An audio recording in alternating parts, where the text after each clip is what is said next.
Hey guys, how's it going? Welcome back to another video. So, today we have some breaking news, and by breaking I mean I'm a day late, but don't hate, nonetheless. This is how it goes. Donald Trump orders deployment of US troops to war-ravaged Portland. Sky News, obviously the most unbiased source of news in existence. We'll see how this article goes. In a post on Truth Social, the president said he was authorizing the use of full force to protect ICE facilities in Portland, Oregon, if necessary. Here we go. We've got photos of troops obviously taking this man out. Kind of interesting. We'll see what happens. The US president said he was directing US Defense Secretary Pete Hegseth to make the move in order to protect the city and any other ICE facilities under siege from attack by Antifa and other domestic terrorists. You know what? I don't think that's a bad idea, given what happened in Dallas the other week with that nutter who tried to shoot 3 ICE officers, and thank the Lord none of them were shot. However, God rest the souls of any victims or people who passed, I'm not too sure, but I believe he hit 3 illegal immigrants who are being detained and deported, which is just horrific. I mean, this buffoon, this liberal wet wipe, just going off and shooting the people he was professing to protect and then himself. It's absolutely pathetic. I mean, I hope he finds peace somehow, but I mean, he's dead. Only the Lord can judge. The move comes after a gunman opened fire on Immigration and Customs Enforcement, ICE for short, field office in Dallas on Wednesday, wounding 2 detainees and killing another. There we go. So, yeah, someone died. The left is nuts. Honestly, it's insanity. Going out there, shooting people for the sake of, oh, you're deporting people who shouldn't be here in the first place. It's ridiculous. And then missing your shot of all things and hitting the people you're professing to save. It's, yeah, crazy times in America, we'll put it that way. Glad to be a Brit at this moment. Not really, as you will know from yesterday's video, but you get my point. It's insane. Anyhow, the ICE facility in Portland has been targeted by protesters since June, sometimes leading to violent clashes. Yes, far too often. This is obviously something that needs to stop. However, again, if people would just follow the law, it would make sense. Follow the rule of the land. We did that whilst the Democrats were in power or whoever. Just keep at it. Do your thing. Don't break the law, and you should be fine. And do not fight police. You're not some vigilante. You are just some sweaty nerd who probably collects Funko Pops. Anyway, on Friday, the Department of Homeland Security, the DHS, said demonstrators had repeatedly attacked and laid siege to an ICE processing center. They're adding that several arrests were made. Honestly, good. Good that they are arresting these people. If you're going to attack law enforcement, you deserve to be arrested. Obviously, you have your right to protest. You shouldn't be arrested for your speech, and you should be able to say what you want, but don't get physical. It's that simple. Really, that easy. So, Rose City Antifa, a recently designated domestic terrorist organization, illegally doxed ICE officers. They published their home addresses online and on public flyers. Individuals associated with Antifa also sent death threats to DHS personnel, DHS wrote on X. Yeah, I can imagine that, given the wave of glee and joy that some of these people felt. Now, I'm not saying all of them, but there was definitely a lot of them who felt this sense of wonder when Charlie Kirk passed away and was assassinated in cold blood in front of a bunch of students. I mean, what can one say? It's to be expected at this point that they'd be doxing them. And this is why I find it so insane that Gavin Newsom is trying to essentially get rid of the ICE and federal enforcement's abilities to wear face masks in California. Like, that's just essentially saying, yeah, we're gonna let the people dox you.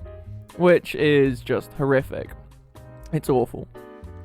Anyhow, speaking in the Oval Office on Thursday, Mr. Trump said anarchy was taking place in Portland. He said, "You go out to Portland, people die out there. Many people have died over the years in Portland. Portland is, I don't know how anybody lives there. It's amazing, but it's anarchy out there. That's what they want. They want anarchy."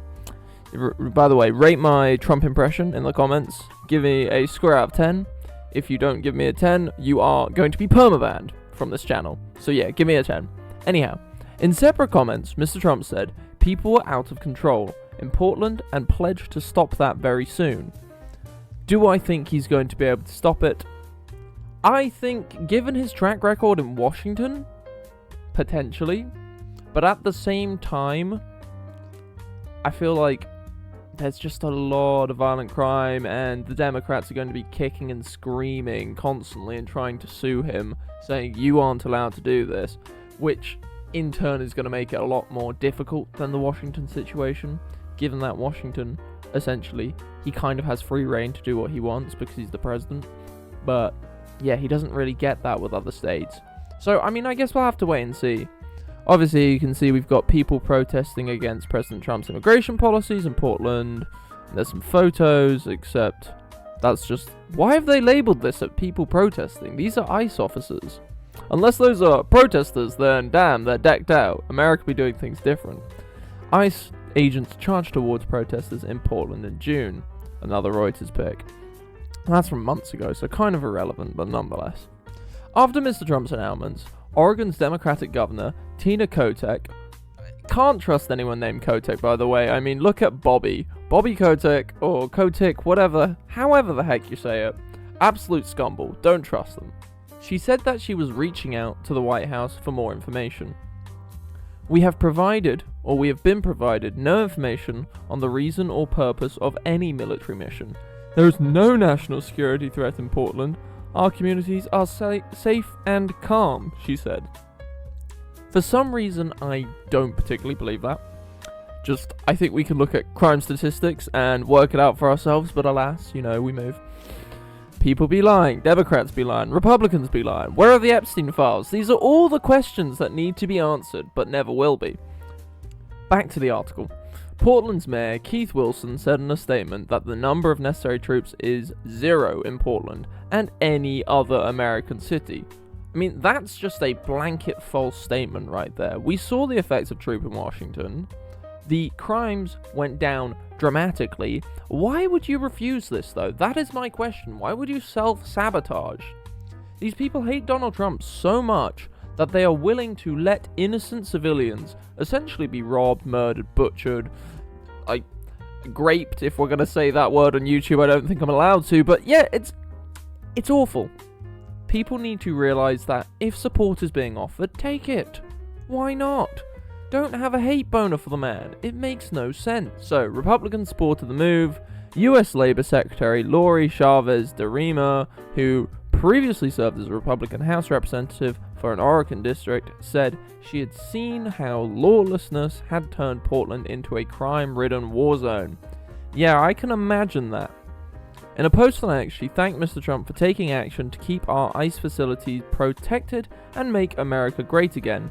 Trump has sent military troops to the Democratic-controlled cities of Los Angeles and Washington, D.C. so far in his second presidency. He's also discussed doing the same in Memphis and New Orleans, which are also Democratic strongholds. So, obviously, we will just have to wait and see how this all goes. Whether there will be improvement, I think there will be. I do think Democrats, as I've said earlier, are going to be kicking and screaming the entire way. You've kind of just got to drag these people for the sake of their own, just for their own good. It's pretty depressing. Okay, so here we have it. I've just pulled up this article by the Daily Mail, and I think this is the very telling thing.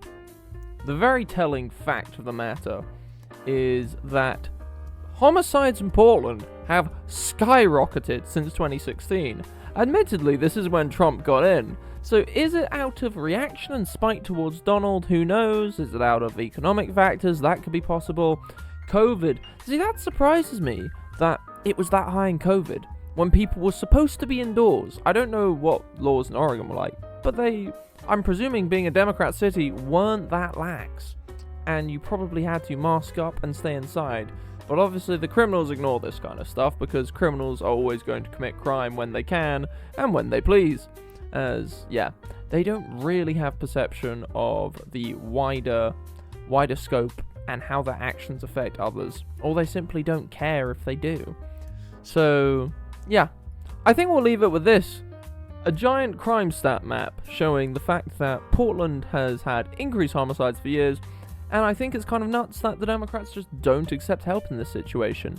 It makes perfect sense. They should just accept the help, see how things go, and yeah, if Trump starts becoming tyrannical and if his troops start firing on people, then you've got justification to say, hang on a minute, what's going on here? Stop it. But for now, accept the help, and let's see. Hopefully it'll be like Washington where crime stats drop. Anyhow, thank you so much for watching. Please like, comment, and subscribe if you want to embrace the truth and my crappy slop tube political commentary. But nonetheless, I appreciate you all. And yeah, God bless. God save the king. God save the country. God bless the United, Kingdom, not America. Get wrecked, Americans. UK on top. Whoop whoop!